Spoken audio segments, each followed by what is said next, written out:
Y para terminar con nuestras exposiciones hoy día, vamos a presentar también a alguien netamente unionino.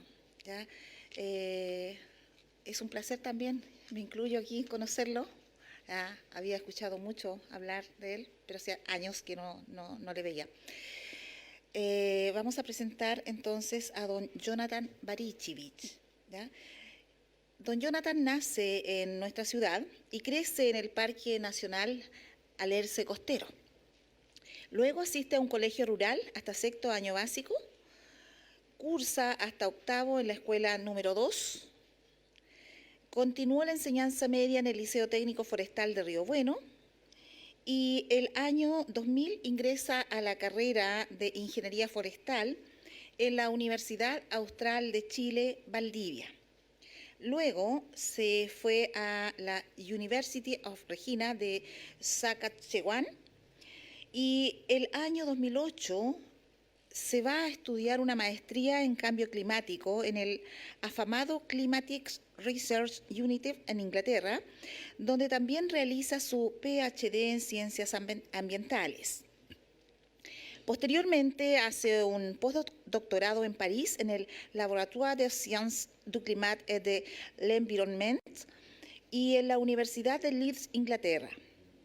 El año 2015 vuelve a Chile, donde el 2016 hasta el presente se incorpora como investigador postdoctoral al Centro de Clima y la Resiliencia e Instituto de Biodiversidad y Territorio de la Universidad Austral de Chile.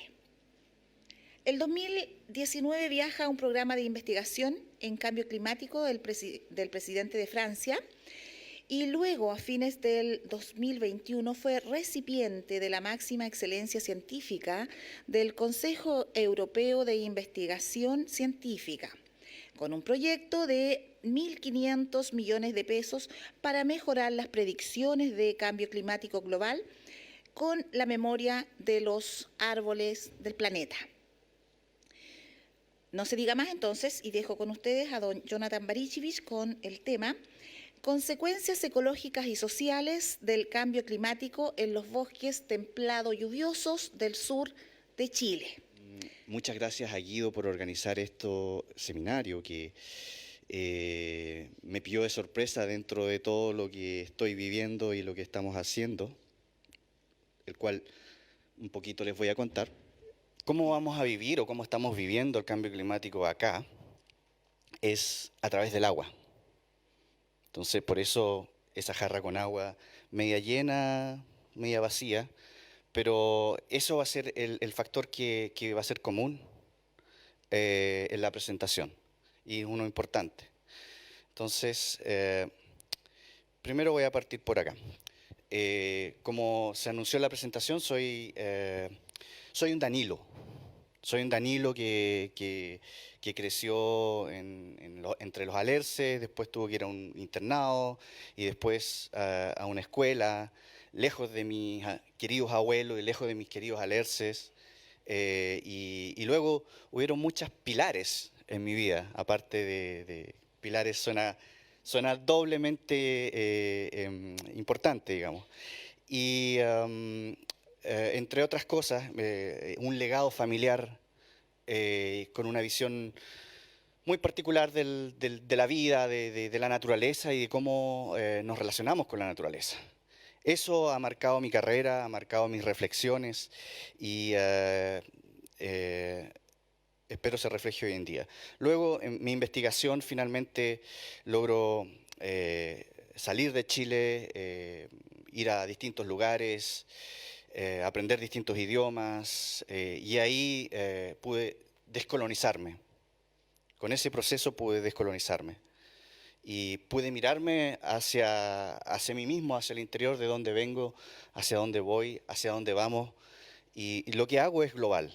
Entonces además puedo mirar el planeta y nuestro lugar dentro del planeta. Entonces yo hago investigación en clima y ecología global que involucra mucha física, pero también involucra la vida. Y involucra, por supuesto, a nosotros los humanos encima, modificando el clima y modificando la vida.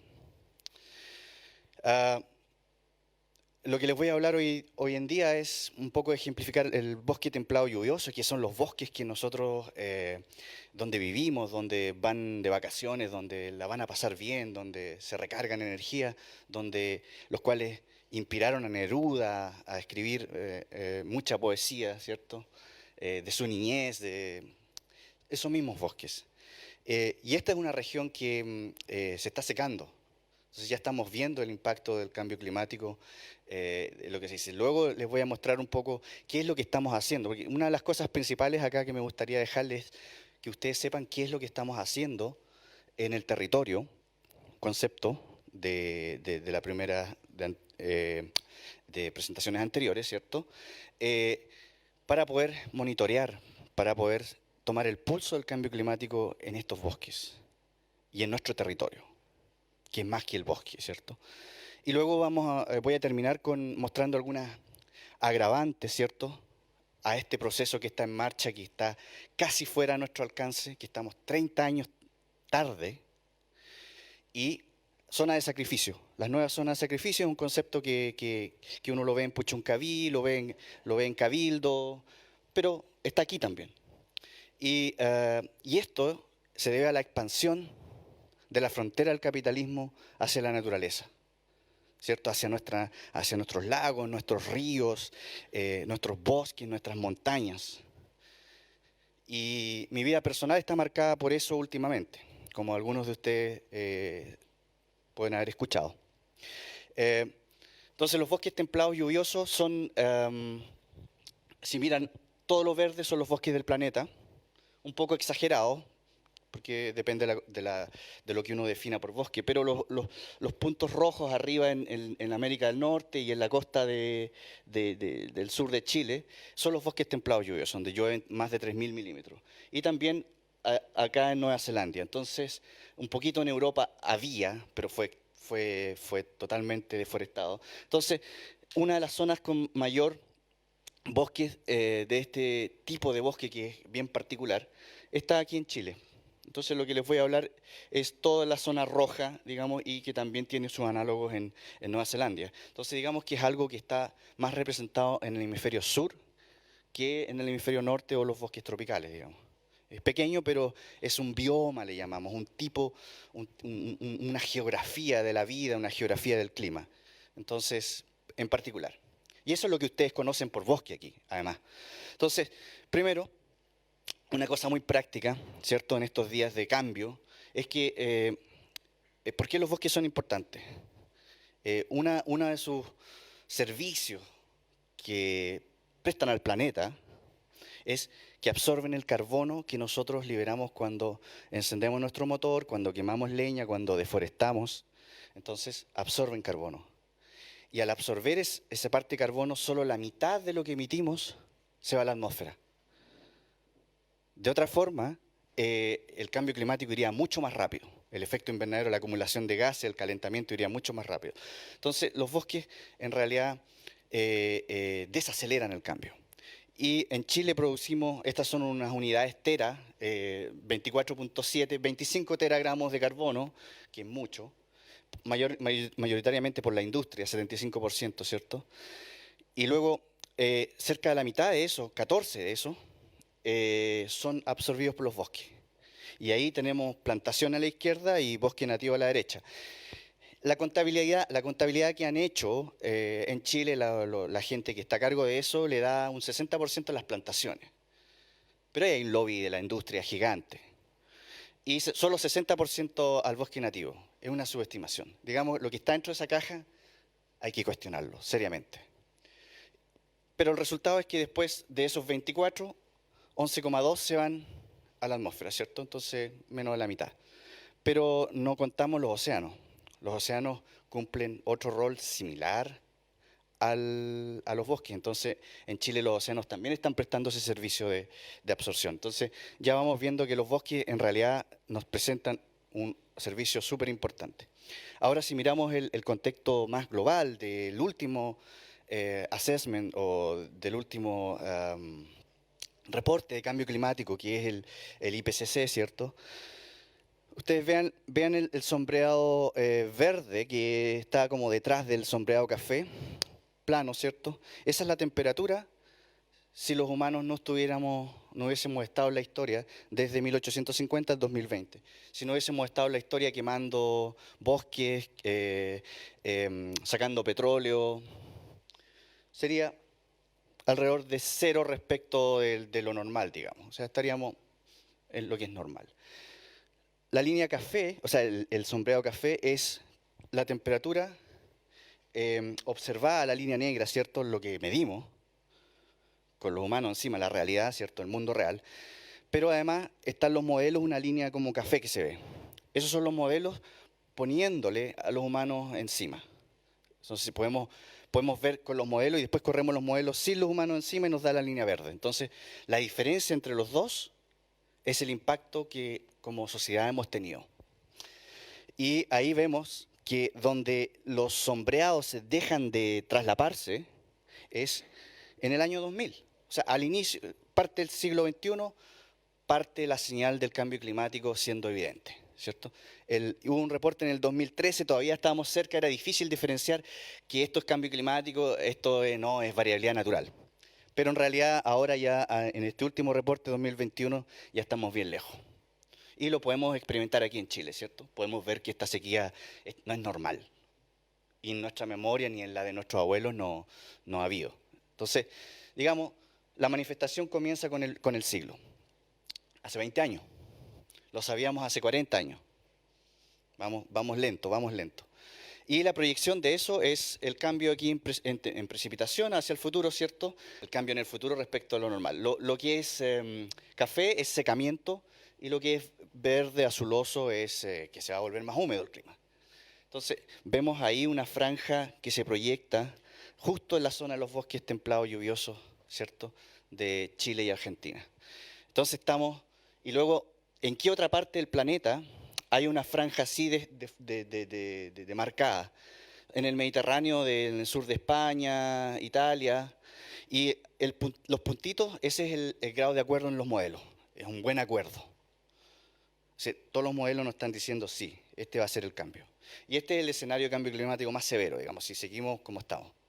Entonces, ahora si tú miras Australia también, Australia va a ser un desierto, pero los modelos no dicen que va a ser tan marcado, pero aquí sí. Entonces estamos en un lugar, en un hotspot de secamiento en el planeta, que acá en Chile en general le gusta esto ser lo más grande del mundo mundial. Aquí estamos en un problema, y ese problema es grande, digamos. Tenemos ese café oscuro sobre la Tierra, sobre el terrestre, digamos, es un problema. Y si miramos ahora la misma figura, pero si miramos arriba, ¿cierto? De nuevo el café es reducción en precipitación, y después acá a la derecha está arriba, los rojos son simulaciones con modelos. Hay una línea cero, eso es más o menos lo normal, lo que vivimos entre el año 60 y el 90, ese clima. Entonces antes fue más húmedo en realidad, y después hacia el 2100, ¿cierto? Parte en 1700 y llega al 2100, la línea cae, y ese es a un 25, un 30% menos de lluvia, en promedio, los modelos. Eso no dicen los modelos, esa es la trayectoria, caemos a un precipicio, 30% reducción.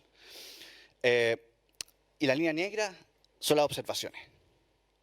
Entonces, en realidad las observaciones confirman la predicción, claramente arriba. La línea negra fluctúa, pero va en la misma trayectoria de la línea roja. Predicción, tal como los modelos dicen, todos acuerdan, la realidad va por ahí. Temperatura abajo, lo mismo. La temperatura aumenta a 3,5 grados más o menos en esta región, pero la línea roja es los modelos nuevos y la línea negra es la observación. Entonces fluctúa un poco en torno a lo que los modelos predicen por variabilidad natural, pero la tendencia va hacia arriba igual. Entonces, de nuevo confirmado. Pero en la precipitación, el secamiento, digamos, es una cosa robusta. Ahora, ya hemos empezado a ver los efectos del secamiento. Entonces, acá hay un índice de sequía con el que trabajo, que 0 es normal.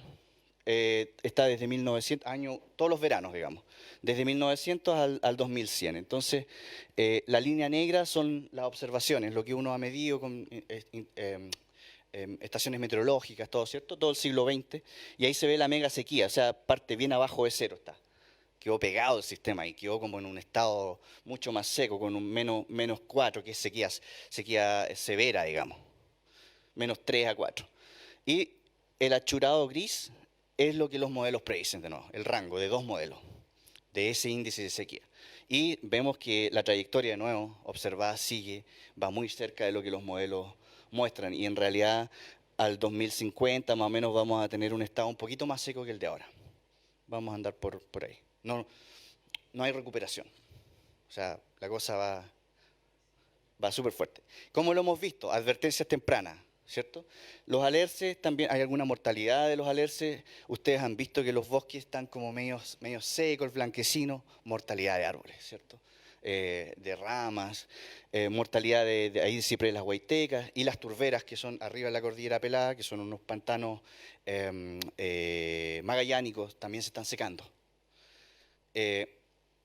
Ahí están los bosques, todo eso blanco no es normal, todo eso es mortalidad de ramas por la sequía. Particularmente los bosques aquí entramos, si vamos a los bosques que han sido con los planes de destrucción de CONAF, digamos, manejados, que son floreos finalmente, porque están los leñeros, ustedes como usuarios de aquí, ustedes compran leña y les gusta la leña de ulmo, ¿cierto? Son esos bosques primarios que están siendo floreados con estos planes de destrucción de CONAF. Y aquí estos árboles que quedan, los remanentes, no aguantan. No aguantan la sequía ni la radiación tan fuerte y mueren. Entonces, digamos que si ya hacemos una cosa mal, aquí se agrava, ¿cierto? Las turberas, nuevamente, estos son los pantanos magallánicos, preciosos, son vegetación, bosques en miniatura. Están secándose porque ya no llueve y en el verano se calientan hasta 30, 40 grados la turba, el suelo. Eso es altísimo. Además, otro factor que ustedes que están acá en el valle tienen que haber visto es que desde hace poco alrededor de Osorno, esta región, se empezó a regar. Las praderas, los lecheros empezaron a regar. Tenemos un artículo que publicamos hace poco donde se muestra que la gente está regando y que ya la evaporación es súper alta, el suelo se seca antes y la productividad del pasto se seca antes, digamos. Entonces, para eso están regando. Y eso es un uso de agua extra, ¿cierto? Antes se regaba en el norte solamente y acá en el sur era impensable. Ahora se riega. De 2015 en adelante más o menos. 2014, 13, 14 fue una sequía. Ahí en adelante se empezó a secar. Lo otro que ustedes han visto, ¿cierto? Los impactos más visibles ahora son los glaciares. Si les gusta ir a la montaña, para llegar al glaciar ahora tienen que caminar bastante más arriba, ¿cierto? La nieve también. La nieve ya no se acumula casi. En la cordillera Pelada, donde vivo, la nieve antes nevaba, cuando yo era chico, nevaba 1 metro. Ahora nevan 20 centímetros con suerte, esto. Y se derrite muy rápido. Otra cosa que ustedes deben haber visto también, ¿cierto? Son los esteros. Los pequeños esteros donde ustedes iban, jugaban al pozón y todo eso, ya ahora ya no. Están casi secos, digamos. Están muriendo los esteros. Los esteros ya ni suenan. Ya no suenan, ya no van y no escuchan el sonido del estero, la cascada. Y un poco para agravar más las cosas, mis disculpas por ser pesimista, pero a veces la realidad requiere hablar de las cosas. Justo aquí, si este es un mapa, imagínense la parte alta de la cordillera de la costa está arriba, allá a la izquierda. Y ahí queda la lluvia. Las lluvias vienen del oeste, ¿cierto? Y quedan ahí, llueven 5.000 milímetros. Y acá en la Unión, a este lado de la cordillera, llueven 1.000 milímetros. Esto era en el 58, en el 60, digamos, los valores. Esto se ha reducido bastante más. Y si ustedes miran la línea, esa que dice sombra lluvia, ¿cierto? Es como una línea de los 1.500 en ese tiempo. Y ahí el corazón de la sombra lluvia, donde en ese entonces llovía en 1.200, es aquí en la Unión y en la zona de Cocule. Ahí está la parte más seca de la sombra lluvia.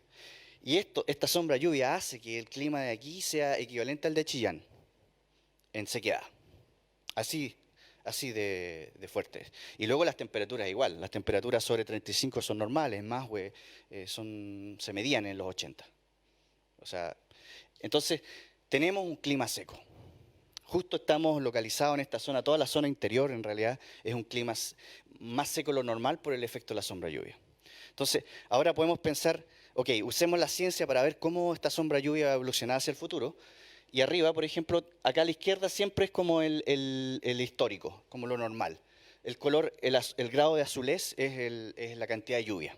Entonces lo más pálido es más seco. Y, y hacia la derecha tenemos periodos de 20 años. 2021-2040, donde estamos viviendo, aquí en realidad, estamos viviendo ahí, comenzando ese cuadrito. Después 2040-60, 2061-2000 y 2081-2100. La línea de arriba es si somos buenos, si hubiésemos actuado, hubiésemos reducido las emisiones a nivel mundial y en realidad no tuviéramos tanto CO2 como vamos a tener, o aún hacemos políticas súper agresivas para reducir las emisiones, si somos buenos humanos. El del medio es un escenario de moderada mitigación. Entonces el de arriba era fuerte mitigación. Moderada mitigación, vean que así como van bajando y nos vamos hacia el futuro, el color pálido se va incrementando, ¿cierto? Se va intensificando, porque se va secando el sistema. Entonces el peor escenario es esta esquina de acá. Es decir, en el escenario no mitigación seguimos como vamos, teniendo más incrementando el parque automotriz y congestionando las ciudades, quemando más petróleo, más benzina. Vamos a llegar a una zona donde en realidad aparece un color más pálido todavía. O sea, justo esta zona de aquí va a ser pero muy seca. O sea, llevamos probablemente vamos a llegar a un nivel de 400, 500 milímetros o 500 a 600 milímetros de lluvia al año más o menos. De los 800 o 900 que hay ahora vamos a bajar a 600, 500. Entonces vamos a irnos más al norte equivalente. Entonces, este es el escenario catastrófico. Probablemente terminemos como en algo intermedio por ahí, como en ese de acá. Pero ya vemos que esta cosa es irreversible, o sea, aunque nos portemos bien, vamos a llegar igual a esa zona. Entonces, ahora un poquito, ¿qué es lo que conocemos de los bosques templados lluviosos? Y aquí están todos los libros, algunos que les gusta la lectura más forestal o ecológica, tienen que reconocer, están los libros de don Claudio Donoso, de ecología forestal, ¿cierto? Entonces, en 1950 había solo naturalismo, descripción de la naturaleza, después la literatura forestal más o menos en 1960, en el 80 aparece el concepto de ecología forestal, ¿cierto? En el 90 llega la dendrocronología, que es el estudio de los anillos de árboles, y uno puede saber cómo el clima afecta el crecimiento de los árboles, ¿cierto? Y en el 2000 ya se empiezan a instalar experimentos para medir, ¿cierto? Acuérdense que el cambio climático parte diferenciándose bien, parte en el 2000, por ahí, ¿cierto? Entonces en el 2000, en ese momento que ya el sistema estaba cambiando, nosotros estábamos comenzando a medir algunas cosas, poco, y los datos escondidos en algún lugar, nadie los libera, nadie sabe que existen. 2010, un colega de la Universidad de Chile hace un primer estudio de modelamiento, súper tarde, poco, ya 10 años después de que debiéramos haber tenido algunos resultados, porque con el modelamiento nos podemos adelantar, ¿cierto? Y en el 2013 ahí dice eddy covariance, es un término que es una medición de cómo ¿se acuerdan que yo les decía que el bosque prestaba este servicio de ecosistémico de capturar el carbono? Ok, ese es el método con el que medimos. Medimos exactamente cuántos gramos de carbono el bosque está capturando o está liberando y cuántos milímetros de agua por metro cuadrado está transpirando, ¿cierto? Entonces podemos medir, es como ir al doctor y que nos midan, y eso se mide 10 veces por segundo. Entonces, lo que estamos haciendo ahora con mi familia, que sigue el legado familiar, todos hacemos una parte en la cadena científica. Y acá tenemos un monitoreo de las turberas, ¿se acuerdan que les dije que se estaban secando? Entonces tenemos instalados unos sensores que van midiendo la temperatura y la humedad cada 15 minutos. Tenemos unas turberas altas, lo tenemos instalado, y ahí mi hermano está descargando los datos, instalando. Ahora también aquí veo a Iván, Iván Ríos. Con Iván instalamos esto hace 2 semanas, es un sensor aquí en un árbol de la plaza, porque los árboles, los efectos de mortalidad también se ven aquí en los tilos de la plaza. Entonces, quisimos ver cómo están respondiendo los árboles a las variaciones, ¿cierto? Las temperaturas, a la ola de calor que pueden haber este verano. E instalamos este instrumento que se llama dendrómetro, que siente cada 15 minutos la expansión y la contracción del tronco de los árboles, así como transpiran. Entonces tenemos una serie diaria, vemos todos sus ciclos y vamos a ver cómo van hacia el verano en un tilo y en un yeuque, una especie nativa. Para demostrar, un poquito aquí ya empezamos a democratizar la ciencia. Empezamos a mostrar la ciencia. Otro factor ya de cómo nos vamos expandiendo desde solamente nuestro sitio que tenemos en el Alerce Costero, ¿cierto? Que es altamente científico, tecnologizado, cómo podemos llevar al territorio parte de ese conocimiento, parte de ese entendimiento. Y aquí es un índice de sequía de nuevo, 0 es normal, ¿cierto? Todo lo azul es húmedo y todo lo naranjo es seco. -4 más o menos es sequía, o sea, -3 nivel sequía severa, la línea horizontal negra, y la línea 4 ya cuando uno sobrepasa eso es extrema. Entonces, aquí vemos del 80 al 2020, 22 creo que, no, 2021. Todo esto es mensual, entonces aquí vemos que las sequías empiezan como a intensificarse, ¿cierto? Las líneas amarillas empiezan a llegar más abajo. Eso es lo que hemos vivido en este territorio, digamos, las sequías se empiezan a intensificar. Y en el 98, ahí hay una sequía bien particular porque fue larga, fue más larga que la del 1989. Y ahí en ese periodo, 88, 98, 99, se le secaron los pozos a la APR en Masue, o sea, a lo que hoy día es APR. Antes era una comunidad, el agua caía del cielo, la sacábamos del pozo, caminábamos, si es que no, o si no, una bomba, todo bien, no era problema. Desde ahí en adelante comienza a ser problema porque el pozo se secó. Entonces, después viene un periodo al 2005 bien húmedo, pero aún así tenían problemas, porque aquí hay otro factor, que no lo vemos aquí, en el clima, que es que la gente empezó a plantar eucaliptos, ¿cierto? Todas las pampas empezó, y el eucaliptus transpirón. Lo que hacemos ahí, intercambiamos carbono por agua.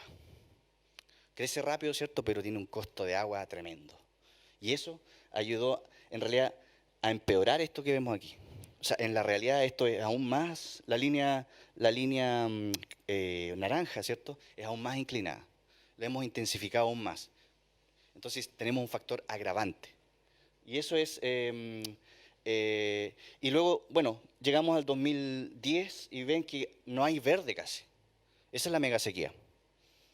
O sea, quedamos pegados en un estado del clima súper seco que ha tenido periodos más intensos, pero no ha habido ninguno largo en el registro histórico como ese. Entonces, estamos en esa línea. No, luego les recuerdo lo que mostraban los modelos, ¿cierto? Vamos en esa trayectoria. Entonces aquí también montamos un monitoreo hidrológico, rescatamos unos instrumentos que habían de un proyecto Innova Cuenca de la Universidad Austral, que murió más o menos como el 2015, yo creo. Tuvo 2013, 14, 2015, como 3 años. Y rescatamos los instrumentos en el 2019. Ahí se ven los instrumentos, ¿cierto? Hay un vertedero, allá se mide cuánta agua corre, cuánta agua le entra a la APR, ¿cierto? Y ahí han habido, el APR Masue ha tenido bastantes trabajo académico, una tesis de una estudiante de la Universidad de Chile. Entonces lo que hicimos fue revivir el monitoreo y ahora estamos monitoreando cada media hora cuánta agua pasa por al APR, ¿cierto?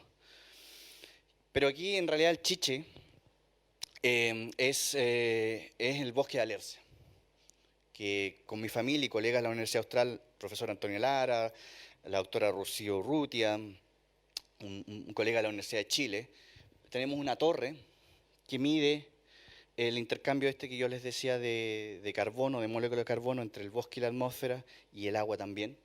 Y acá medimos también cuánto respira, cuánto carbono se produce por el suelo, la respiración, cuando los bichitos están transformando las hojas y todo eso en gas, ¿cierto? Cuánto sale las plantas respiran en el tronco. Luego medimos también cuánto las plantas transpiran, cuántos litros de agua transpira un coihue, por ejemplo. ¿Cuánto transpira un canelo? ¿Cuánto transpira un alerce al día? Eso lo tenemos medido.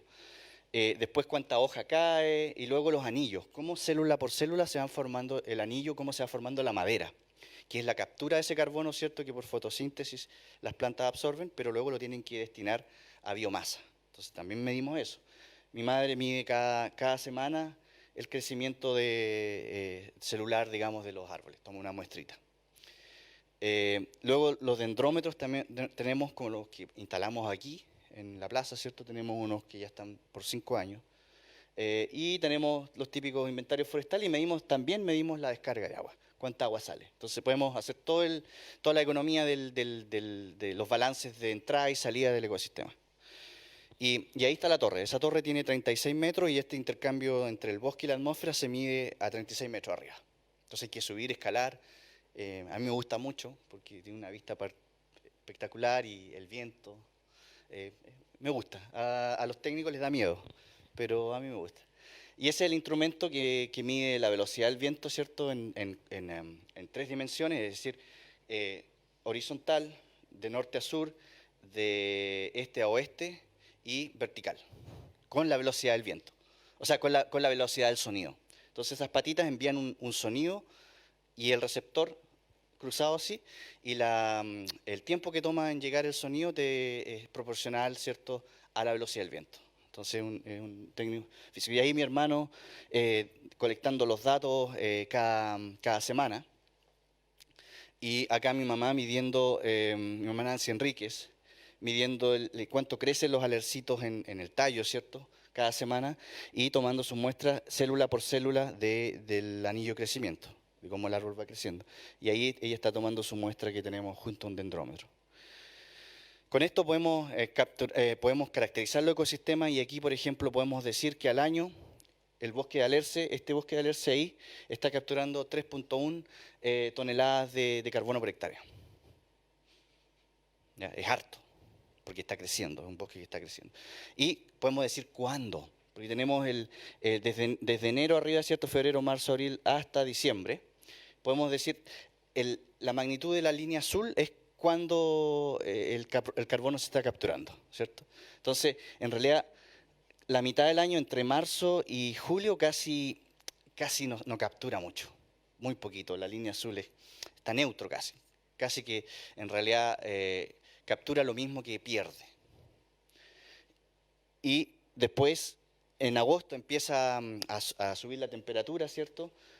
Más radiación, el pasto se vuelve verde. Acá ustedes van a ver las praderas, ¿cierto? Así como que el pasto empieza a crecer, los ganaderos van a saber. Y empieza el sistema a trabajar, a capturar carbono. Noviembre es el pic, cuando la temperatura es 7 grados. Pasa de 7 grados la temperatura diaria y ya el sistema no empieza como a perder esa capacidad, y después ya vamos llegando al verano, la sequedad del suelo limita y para la tasa de absorción después ya en febrero, digamos. Entonces digamos que el ecosistema está capturando, trabajando, haciendo ese servicio ecosistémico que yo les mostraba al principio, durante ese periodo del año, es decir, entre agosto y más o menos mediados de enero. Eso lo podemos tener gracias a esas mediciones. Luego sabemos cuánto se captura el carbono por fotosíntesis, ¿cierto? Y después acá, con las muestras que toma mi mamá, podemos ver, de nuevo, en la parte azul es cuando las células se están formando, el número de células. Y podemos ver que la mayor parte de la madera se forma en enero. Cuando los días son largos, el 21 de diciembre es el pic. Entonces ahí está el máximo crecimiento. Después ya febrero empieza a secarse, ¿cierto? Y el sistema ya los árboles paran de crecer. Entonces tenemos que el carbono se captura en la primavera, pero en realidad el crecimiento ocurre a principios de verano, ¿cierto? Y ese trabajo lo estamos haciendo con colegas de Suiza, porque para medir esas células es re complicado. Hay que hacer cortes y son miles de muestras. Entonces es complejo y es algo que no se ha hecho en Chile y que estamos ahí innovando. Y espero que podamos establecer las capacidades acá un día. Ahora les quiero dar algo, dudé si mostrarlo o no, pero creo que se merecen saberlo. El otro día hablaba con un amigo que es filósofo, Pedro Pablo Achondo, algunos de ustedes lo deben conocer. Y hablábamos de que a veces cuando uno hace ciencia o investiga, ocurren unos momentos raros. Un momento raro cuando el universo te cuenta algo, el universo te revela algo que solo tú sabes en el planeta, y entre el pasado y el futuro. Y ese es como un contacto directo con ese universo intangible, porque las cosas están ahí, pero no las conocemos, no las sabemos, no las descubrimos, ¿cierto? Entonces, algo así me sucedió con este alerce especial, que es el árbol que descubrió mi abuelo, que marca mucho en mi familia, que ha llevado a que nos llamen los guardianes del alerce, ¿cierto? Am, todavía no.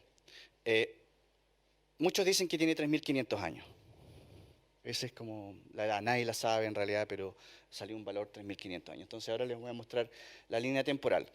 Si esto fuera la edad del árbol, podría ir entre 3.500 a 6.000. Ese es un rango que uno pone de valores, ¿cierto? Y la gente dice que tiene 3.500, el puntito blanco. Entonces, mientras más a la derecha estamos, más viejo sería el árbol. Eh, el alerce, ahora uno puede saber la edad contando los anillos de crecimiento, ¿cierto? Las rayitas que tiene el árbol. Entonces, el árbol más antiguo fechado, contando anillos, tiene 3.613 años, el puntito negro. ¿Ya? Ahora esto no lo ha visto nadie más, muy pocos, y se lo estoy mostrando a ustedes como una exclusiva, todavía no lo publicamos. Y un trabajo que hemos hecho con Antonio Lara en contexto de un libro que estamos sacando y un contexto también de investigación científica de los alerces. Entonces, en realidad, después tenemos los árboles más viejos del planeta, que también se le ha contado anillo, que se llama Methuselah, que es un pino longevo, longaeva en las montañas de Estados Unidos, en un sistema bien seco y árido. Y tiene 4.861 el primero, el Methuselah, y el otro, el Prometheus, tiene 4.900 contados. Entonces, esos son los árboles más viejos contados del planeta, no clonales, porque hay árboles clonales que tienen 50.000 años, 20.000 años. Entonces, ahora lo que hicimos fue, dado la información que tenemos y una muestra que tenemos del crecimiento del árbol, poder decir cuál es la edad más probable. Y ahí usamos modelamiento estadístico, usamos el cerebro, para arriba, para abajo, no funciona aquí, allá, varios métodos, y luego llegamos a hablar con el universo, de esas cosas que se producen así, y logramos llegar a un método que eso nos estima. Entonces, la montañita es la probabilidad. Es decir, cuán probable es que el valor que queremos, que es la edad del árbol, dónde está en ese rango, ¿cierto? Entonces, uno dice el valor más probable, el valor verdadero, digamos, debiera estar cerca del pic de la montaña. ¿Ya? Entonces, usando toda la información y ese modelado estadístico que involucra el crecimiento de todos los alerces que hemos muestreado, de los miles de alerces que hemos muestreado en Chile y Argentina, llegamos a que, por ejemplo, toda la parte negra, si sumamos todo el área sobre 5.000, es 80% de toda la montaña. Entonces, aquí podemos decir, mira, la edad del alerce milenario es probable que un 80% de probabilidad sea que este árbol en realidad es mayor a 5.000 años. ¿Ya? También podemos decir, el árbol no puede ser menor a 4.000 años. ¿Ya? Pero la mayor parte, lo más probable es que el árbol sea mayor a 5.000 años y en realidad que sea menor a 5.000 años son 20% de probabilidad. Es poco probable. ¿Ya? Entonces, ¿pero cuál es el valor más probable? El valor más probable es alrededor de 5.480. Es decir, casi sería 500 años más viejo que el árbol más viejo que conocemos. La respuesta exacta nunca la vamos a conocer. Pero lo que les puedo decir es que cualquiera que venga o en el futuro, que pueda contar todos los anillos hasta el centro del árbol, va a llegar a un valor muy probable de por acá. Esa es la gracia de este método. Entonces, estamos aquí frente a un árbol que es probablemente uno de los árboles, o el árbol más viejo del planeta. Y lo que se debiera hacer aquí es declararlo Patrimonio de la Humanidad, y es lo que quiero hacer dentro de poco tiempo, una vez que pueda publicarlo, para poder protegerlo. Porque en este momento el árbol, la gente se baja, se para sobre la única parte de todo el contorno en que está vivo. El árbol está más muerto que vivo. Y le pisan sus raíces y están matándolo. Aparte de sacarle la corteza, lo están matando. Y eso le está sucediendo al árbol más viejo del planeta. Y está aquí. Ahora, ¿cómo este árbol puede crecer? Aquí de nuevo utilizamos modelos para poder ver. El ancho de anillo, 1 es como el promedio, digamos. Y la línea negra en realidad es el crecimiento hacia el futuro, o sea, de 1900 hasta el 2100. ¿Se acuerda que los modelos mostraban cómo la precipitación, la temperatura iba a ser? Usamos esas variables para predecir cómo este árbol va a crecer. Y arriba tenemos el periodo histórico hasta el 2000, ¿cierto? Fluctuando alrededor de la media. Y aquí en el 98 más o menos el árbol empieza a decrecer. O sea, su tasa de crecimiento se empieza a poner más lenta. Y eso es porque del 98 en adelante el APR Maxwell le mostrábamos estaba la sequía, ¿cierto? Entonces el árbol está sufriendo desde el 98 en adelante igual. Y si proyectamos vemos que vamos a llegar a una reducción de un 20-30% de crecimiento, igual a la reducción que puede haber en precipitación. Entonces, sabemos lo que le va a pasar, ¿cierto? No repitamos lo que como planeta hemos sabido hace 40 años y no hicimos nada y que estamos ya muy tarde. Entonces estamos a tiempo de actuar y de poder proteger este árbol. Quizá tengamos que tomar medidas de remediación. Y esas medidas de remediación podrían ser tener que regar un poco en el futuro cercano, por ejemplo. La primera es disminuir la presión sobre sus raíces, ponerle protección, ¿cierto? Y ahí es donde yo quiero que ustedes como unioninos y como humanos, más que nada, puedan hacer algo. Pueden ayudarnos a hacer algo, porque por decisión de CONAF no ha pasado nada. Entonces, aquí yo los quiero empoderar a ustedes con esta información, con este conocimiento, para que podamos hacer algo, que es algo tan icónico, es algo tan importante. Sí, sí.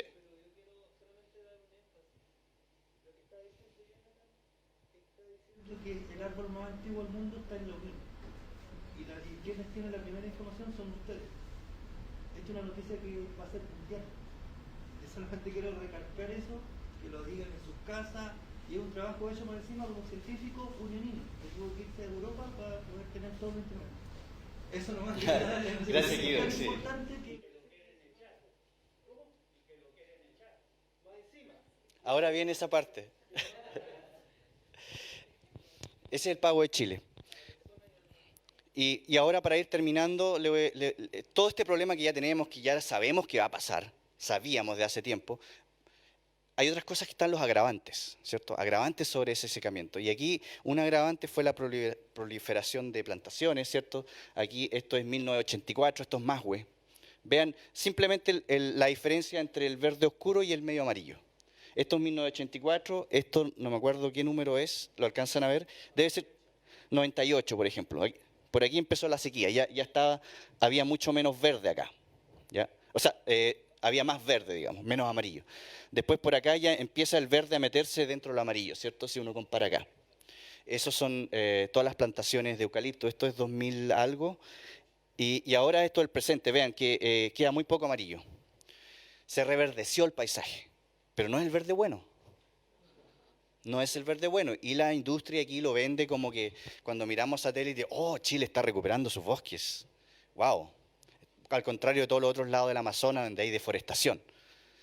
Entonces, lo que estábamos haciendo aquí era agravar la crisis del agua, de la escasez hídrica.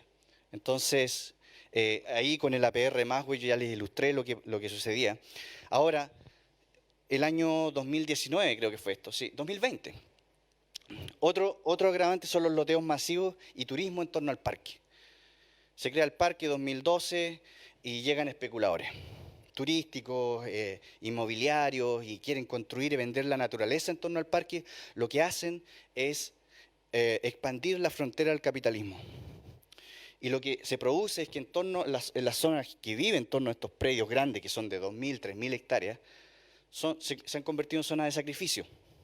Porque los que vivíamos ahí somos un estorbo. Somos ilegales, somos ocupantes, todo, la inversión de la realidad.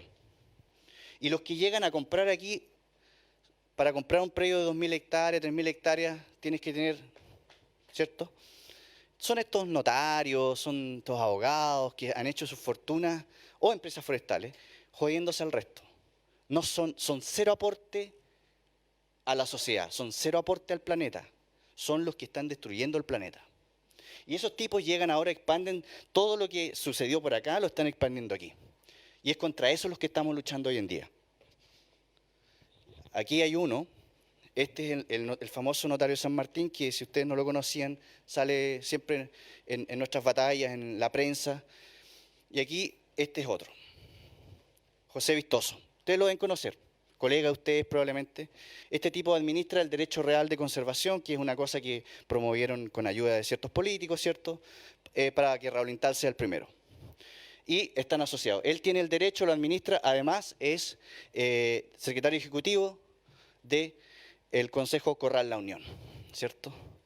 Y, o sea, aquí puede echar el agua para su molino como él quiera. Y lo ha estado haciendo. Y estos dos han estado asociados contra nosotros, contra el territorio. Y hoy día el territorio se levanta. Se levanta porque estos tipos han revuelto el gallinero para su propio beneficio. Y uno de esos es el litigio que tienen estos tipos contra mi madre, contra mí, contra mis ancestros, contra mi abuelo, contra los alerces, contra todas las especies que han crecido ahí, contra todos los coihues, los canelos, contra las piedras que han estado ahí, contra la vista a la montaña, contra todo. Estos tipos se han querido apropiar de un retazo de 8 hectáreas, no 80, 8 hectáreas de donde vivimos, donde Alerce hemos vivido por 70 años. De un día para otro está dentro de su fondo que adquieren un remate y que además este tipo, el notario padre, son dos notarios, el notario padre es notario de CONAF. El parque se decreta 2012, más o menos 2010, 2012. El 2012 se invierte un montón, ellos el 2003 se compran un fondo de 1000 hectáreas justo al lado del parque. Qué casualidad, ¿cierto? Entonces, y luego se intentan apoderar de nuestras 8 hectáreas, ganamos en la corte aquí en La Unión, con todos los mapas, ¿cierto? La historia. Ganamos en la Corte de Apelaciones de Valdivia, pero perdimos en la Suprema, por una cosa muy rara, muy rara. Un fallo, si la cosa era la discusión era A, el fallo fue Z. Pero a la Corte Suprema no se le puede discutir. Esa fue la jugada. Y además usaron testigos falsos. Y eso es un fraude judicial, ¿cierto? Y esos testigos recibieron en comodato el terreno justo donde nosotros vivimos. O sea, aquí hay una cosa, hay una herida y luego tú metes el dedo en la herida. Eso es lo que hicieron. Entonces, en realidad el fraude judicial queda al aire, completamente queda ahí expuesto y cómo operan. Y ahí está el señor Vistoso, su pareja, está hoy en día presidente de la Junta de Vecinos, el Alerce Costero, que creamos y tiene un logo que dice Historia y Naturaleza. Ahora ustedes podrán ver probablemente desde dónde viene ese moto, ¿cierto? La base de eso. Pero está secuestrada por estos tipos porque ellos tienen negocios. Este tipo es Arturo Monsalve, su esposa, su familia, ¿cierto? Y esta Junta de Vecinos hoy en día está secuestrada para los propósitos de Raúl Intal. Entonces, así como tiene una familia mapuche, tiene también una Junta de Vecinos. Así se conquista, ¿cierto? Divide y conquista. Y aquí, el 27 de diciembre, son algunos de los personajes que tuvimos que tuvimos una visita. Por suerte fue una visita. Era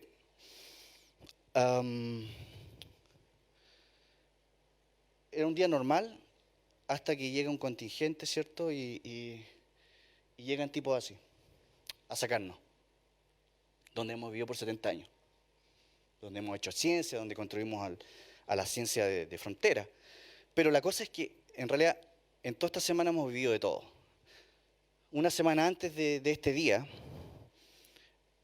yo fui notificado que me adjudiqué un proyecto ERC, que es European Research Council, que es un proyecto de los más grandes que un científico pueda tener, es una apuesta de un continente entero en un científico, que puede ser de cualquier parte del mundo.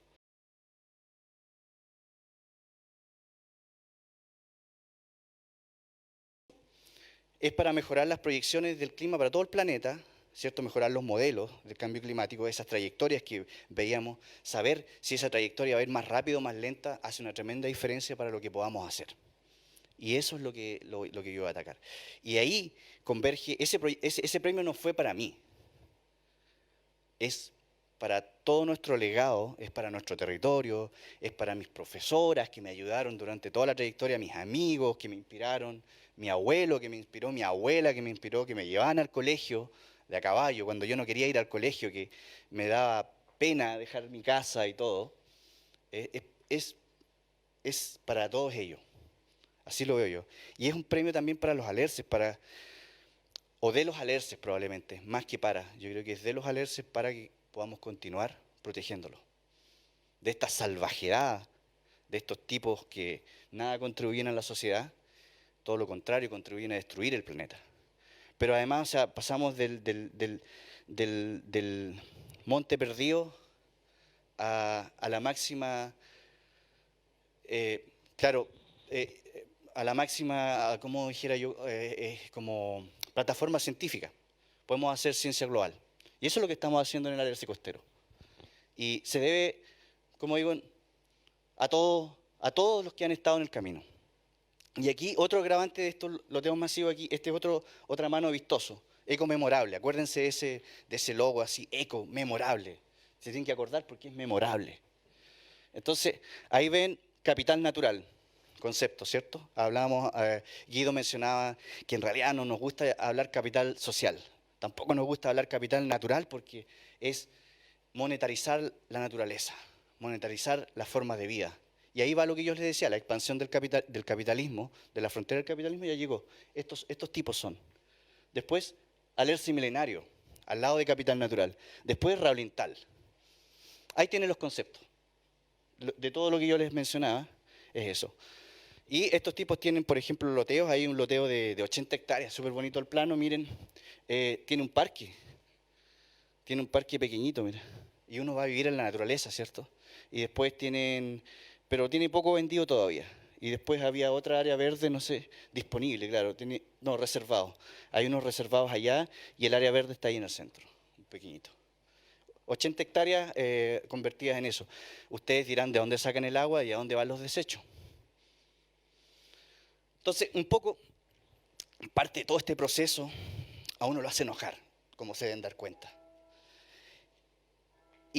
Pero el enojo uno lo puede sacar de muchas formas.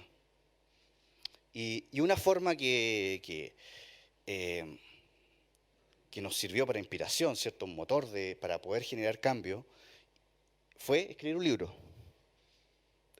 Fui reticente al principio, porque es un área que yo no trabajo, yo trabajo más con la física, pero a la vez también crecí en el territorio, tenía todas las historias que me contaba mi abuelo, grabé a mis abuelos y a mis vecinos en el año 2000, y tenía todo ese material. Llevamos antropólogos, los antropólogos procesaron parte, pero todavía se necesitaba que me metiera. Me terminé metiendo y terminé metido, pero totalmente, y luego fue parte de un proceso de descolonización también. Ese fue mi proceso de descolonización también, una segunda parte, porque es verse uno mismo desde afuera y ver el contexto, ver el territorio, ver de dónde viene, de dónde uno va, y ver también los otros intereses. Entonces, y es así que le hemos llamado la sobrevivencia al alerce y su cultura. Nosotros somos parte de su cultura. Mi familia es parte de su cultura. Muchos de ustedes también tienen parte de esa cultura. Entonces, y ahí va la historia. Entonces empezamos a narrar en esos espacios de la historia, ¿cierto? Que esos silencios, los silencios de la historia, nosotros pudimos tener la posibilidad ahora de narrar nuestra historia en esos silencios y poder ser escuchados por ustedes, como hoy en día, y por las generaciones futuras. Pero aquí más que ser escuchado hay que ir a la práctica. Lo que hablábamos, los conceptos delante, cómo podemos hacer cosas. Y una de esas cosas todavía sigue siendo ese gran proyecto que tengo que comenzar muy pronto, que voy a estar entre París y Chile, o París y mi cerro, digamos, y los alerces. Ya según un pie. te asegura un pie de que vamos a poder seguir haciendo la ciencia. Parte de lo que hemos hecho de la problemática está aquí en nuestro canal YouTube, Los Alerces kilómetro 45, anótenlo si es que no lo sabían. Ahí tenemos mucho material de las entrevistas que hemos dado a la televisión, de las cuales hemos sido censurados algunas. TVN nos censuró, porque los notarios, la mafia notario es súper poderosa en Chile. Son 300 notarios y estamos contra 2, 3, porque tienen otro hijo. Entonces, contra el 1% de los notarios de Chile, si quieren verlo así. Y aquí hay un punto que justo de estas sincronías de la vida, ¿cierto?, que no es menor. Hablábamos, David nos mencionaba la parte conceptual delante, y me alegra porque se va a entender ahora. Entonces, vean la segunda palabra, la segunda, bueno, ciencia ciudadana, primero, ¿cierto? Y luego saberes. Ponemos en el mismo nivel la ciencia y los saberes. Ya no es la ciencia arriba y los saberes abajo. Y eso nace de la interacción con el lonco Luis y la señora Gladys, que están sentados ahí, que nos proponen hacer un encuentro, porque en el fondo nosotros hacíamos ciencia y todo, pero nadie sabía qué es lo que hacemos. Y después sale ese proyecto gigante, pero tampoco nadie sabe de qué es ni qué hacemos, porque es importante. Y este es el primer encuentro, y lo vamos a hacer el sábado 29 de enero en Los Alerces kilómetro 45. Y con eso voy cerrando, y además que les quiero aquí hacer un poco un recordatorio de qué es lo que les quise decir con todo esto, que al final termina siendo bien complejo, o sea, de entender, digamos, de todas las relaciones locales y todo, y muchas de las cuales ustedes entienden bien porque conocen a los personajes del juego. Entonces, primero los impactos del cambio climático ya son evidentes, ¿cierto?, y sistémicos. Están más allá que los ecosistemas, que lo natural, que la naturaleza, están en nosotros y cómo nos relacionamos. Después, nuestra respuesta al cambio climático ya va 30 años tarde. Ya, vamos tarde. Tercero, estos impactos son agravados por las plantaciones forestales, ¿cierto?, de especulación inmobiliaria y turismo masivo ahora. Esta venta a la naturaleza y esta expansión del capitalismo naturaleza hacia las zonas donde se concentran los bosques, donde se concentra la vida y el litrofil moyén, como diría el lonco, que es lo que nosotros hemos protegido por 3 generaciones. Después nuestro trabajo científico, ¿cierto?, de clase mundial como familia y como comunidad, que es lo importante, porque estamos trabajando con el APR, estamos trabajando con Iván. Es esencial para construir la resiliencia en el territorio. De nuevo viene el concepto de territorio. Territorio somos todos. Y después, yo creo que algo otro importante es que la ciencia es clara, o sea, el futuro es el presente, como lo que yo le decía, estamos 30 años tarde. Entonces, por eso no podemos esperar mucho. Y después, un poco, yo creo que tomando lo que mencionaba Guido al principio, necesitamos más desarrollo que crecimiento. O sea, el desarrollo debiera ser para todos y el crecimiento siempre ha sido para unos pocos. Entonces necesitamos doblarle la mano a esos paradigmas. Y finalmente, lo que quiero terminar aquí es algo que también va un poco hacia lo conceptual que iba David, que él lo planteó muy bien, que es que yo diría que para enfrentar todo este futuro que se ve bien catastrófico, o por último para el post-colapso, porque aquí yo les digo, en general estoy pensando en las ideas y cómo vivir post-colapso. No le veo vuelta a esto. O sea, vamos 30 años tarde ya. Entonces hay que pensar en el post-colapso. Y ahí yo creo que esa sociedad post-colapso tiene que volver a nuestras raíces. Y ahí tiene que haber justicia, reparación, ¿cierto?, devolución de tierra, reconocimiento. Y tiene que haber una adopción de la visión de la naturaleza que han tenido nuestras naciones ancestrales. No solo el pueblo mapuche. Los cahuéscar, los onas, los diaguitas, los guaraníes, nuestros pueblos ancestrales americanos. Y yo creo que con ese mensaje como científico del clima y de Earth System Science, del sistema Tierra, me gustaría cerrar. O sea, es finalmente volver a nuestras raíces, con esa visión donde no hay una separación entre la naturaleza y nosotros. Pero tiene que haber un respeto. Si nosotros tomamos, nosotros tenemos que devolver. Y yo creo que esa es la sociedad post-colapso que me gustaría ver y para la cual estamos sentando las bases ahora. Recuerden que siempre vamos tarde, por eso hay que actuar ahora y más radical.